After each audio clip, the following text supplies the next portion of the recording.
18वीं सदी का भारत मुगल साम्राज्य कमजोर पड़ रहा था और इसी उथल-पुथल के बीच एक नया पावर हाउस उभर रहा था, बंगाल। एक ऐसा राज्य जो बहुत अमीर था और लगभग आज़ाद भी। तो चलिए आज इसी की कहानी जानते हैं कि ये सब हुआ कैसे। हमारे सामने ये जो दस्तावेज है ना, ये सिर्फ एक कागज का टुकड़ा नहीं है। ये बंगाल की कामयाबी की पूरी कहानी बताता है। लेकिन इसी में छुपी है वो एक बहुत बड़ी, बहुत ही क्रिटिकल गलती जिसकी वजह से ये सब कुछ खत्म हो सकता था। तो सवाल ये है कि वो एक गलती आखिर थी क्या? वो कौन सी एक चूक थी जो बंगाल के पूरे भविष्य पर भारी पड़ने वाली थी? असल में यही इस कहानी का सबसे बड़ा सस्पेंस है। तो चलिए कहानी के हीरो से मिलते हैं। वो शख्स जिसने स्वतंत्र बंगाल की नींव रखी, मुर्शीद कुली खान। तो कौन थे मुर्शिद कुली खान? देखिए, वो मुगल बादशाह के अपॉइंट किए हुए बंगाल के आखिरी गवर्नर तो थे ही, लेकिन उससे भी बढ़कर वो एक कमाल के एडमिनिस्ट्रेटर थे, एक विजनरी जिसने बंगाल को एक बिल्कुल नई पहचान दी। और ये देखना बड़ा दिलचस्प है कि उन्होंने पावर पर अपनी पकड़ कितनी तेजी से मजबूत की। सोचिए, 1700 की शुरुआत में वो दीवान यानी चीफ रेवेन्यू ऑफिसर थे।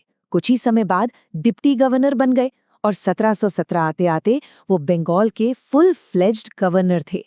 इसके बाद तो समझिए बंगाल लगभग आज़ाद ही हो गया था। अब देखिए, एक आज़ाद राज्य बनाने के लिए सबसे ज़रूरी क्या होता है? स्टेबिलिटी। और मुर्शिद कुली खान ये बात अच्छी तरह जानते थे, तो उन्होंने सबसे पहले बंगाल को अंदर और बाहर के खतरों से महफूज किया। जो बड़े बड़े जमींदार सिर उठा रहे थे उन्हें हराया और उनकी ज़मीनें अपने सबसे वफादार साथी राम जीवन को दे दी। मतलब फुल कंट्रोल। ठीक है, तो राज्य तो स्टेबल हो गया, पर सवाल ये है कि बंगाल दुनिया के सबसे अमीर इलाकों में से एक बना कैसे? चलिए अब इस इकोनॉमिक मिराकल के पीछे का राज जानते हैं। उनकी इकोनॉमिक पॉलिसी का सबसे बड़ा हथियार था रेवेन्यू फार्मिंग। अब ये है क्या? बहुत सिंपल है। सरकार किसी इलाके से टैक्स वसूलने का अधिकार सबसे ऊंची बोली लगाने वाले को लीज पर दे देती थी। इससे हुआ ये कि सरकार की इनकम एकदम पक्की हो गई, कोई झंझट ही नहीं। उनके फाइनेंशियल रिफॉर्म्स ने सिर्फ पैसा ही नहीं बनाया, बल्कि बंगाल के समाज का नक्शा ही बदल दिया। उन्होंने किया क्या? सबसे पहले सारी जमीनों का हिसाब किताब ठीक किया, फिर जमीन के बड़े बड़े टुकड़ों को सीधे स्टेट कंट्रोल में ले आए। इसके बाद शुरू की रेवेन्यू फार्मिंग की वही पॉलिसी, और सबसे स्मार्ट मूव, इसमें लोकल जमींदारों को तरजीह दी। इससे हुआ ये कि एक नया अमीर और वफादार क्लास खड़ा हो गया।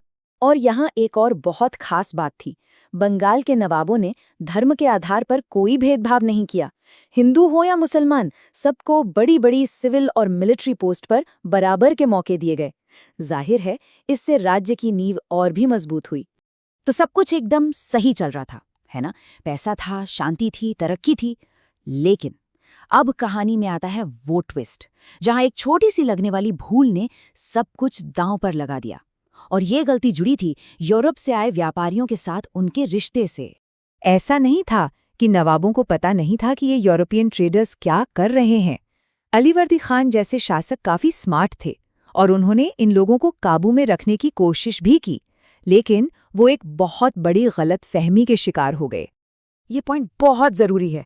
देखिए, एक तरफ तो उन्होंने अंग्रेजों और फ्रांसीसियों को कलकत्ता और चंदन नगर में अपनी फैक्ट्रियों की किलेबंदी करने से साफ मना कर दिया, उन्हें रोका। लेकिन दूसरी तरफ उनके दिमाग में ये बात बैठी हुई थी कि अरे, ये तो सिर्फ एक ट्रेडिंग कंपनी है, एक मामूली सी कंपनी, हमारी इतनी बड़ी ताकत के लिए खतरा कैसे बन सकती है? बस यही उनकी सबसे बड़ी चूक। तो चलिए अब देखते हैं कि इस एक गलतफहमी की, इस एक भूल की बंगाल को कितनी बड़ी कीमत चुकानी पड़ी।